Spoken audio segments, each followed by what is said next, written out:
Hey, it's Mike with Carbonize This. We've got an excellent video for you today. We have a chicken egg sunny side up, scrambled eggs, hard-boiled egg cut in half, a whole hard-boiled egg, brown eggshells, white eggshells from our goose, and then a whole raw goose egg. For comparison, this is the size difference between a chicken egg and a goose egg.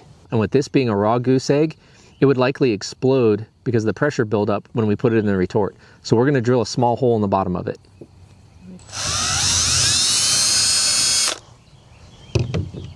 I'm going to go ahead and load it up in the retort. Put in the comments what you think is going to happen for each of these eggs.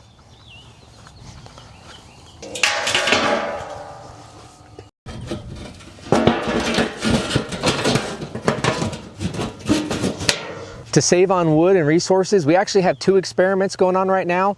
Watch for both of these videos. One will be about eggs and the other one will be fats and oils. Now it's time to load the retort into this barrel. The next step is to take pieces of wood and slide them between the two barrels.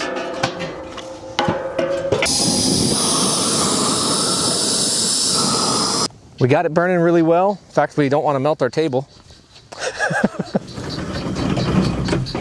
So we got it fired up. Time to put the chimney on.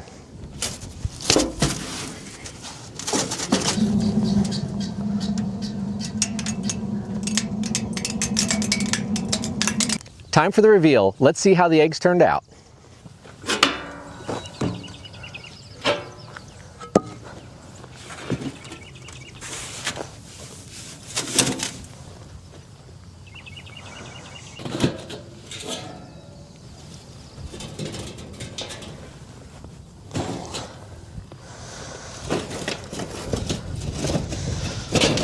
Gonna pop the lid off real quick.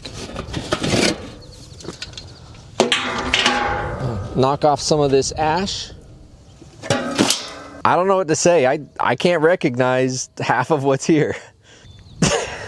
So this was the goose egg, and the hole we put in it must not have been big enough, and the egg exploded and actually knocked some of the chicken shell off of the side of the tray here because it was right in this area. I don't know if the camera shows it, but we actually have some purple highlights here on the top of this goose egg. This is the sunny side up chicken egg. You can see a little bit of the egg white here, just a little crust. This is the yolk, and a lot more of that was retained, but it's still just kind of a flaky little mess. This is the scrambled egg, and since the yolk was mixed in, it looks a lot like the yolk from the sunny side up egg. Just a little bit of that carbon left. This is the eggshell from the brown egg, and it is very, very brittle. This is the underside of the brown chicken egg shell, and it's got kind of a mottled or a pitted appearance to it. And then that glossy sheen to the biochar. This is half of a hard-boiled egg. You can see it carbonized nicely. Here's the other half. Here's a whole hard-boiled egg. Sometimes with the protein that we've done, we get that shiny color. It could be pyrolysis oil that did not vaporize. I'm not sure what this is. It might be some of the goose egg that shot out. The chicken egg shell pretty much disintegrated, but the goose egg shell stayed intact, and that's due to how much thicker it is compared to a chicken egg. Goose egg shells are a lot thicker and harder than chicken egg shells. So I'm going to try to pick this apart a little bit so we can see the different components. Okay, so that shell is actually embedded there in the yolk. Let's see if I can move this to the table.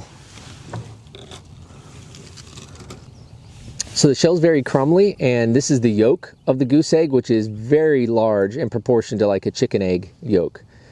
Let's see how this one crumbles. Actually, let's look at the underside. Shiny and porous. And we'll break it up.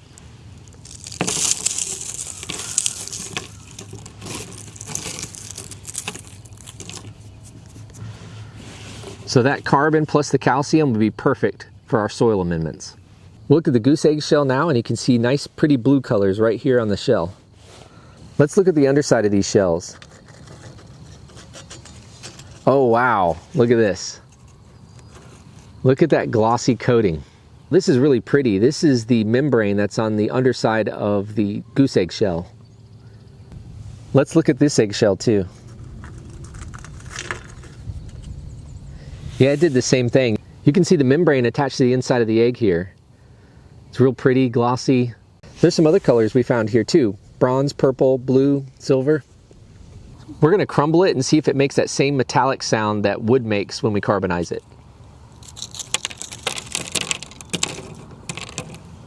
It's similar, but not quite the same. It's more of a dull sound like the turtle shell made.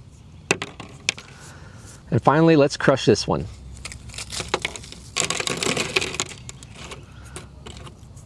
You may wonder why we're carbonizing eggs. Well, part of it is just to see what happens. But we also use these materials to make a soil amendment called biochar.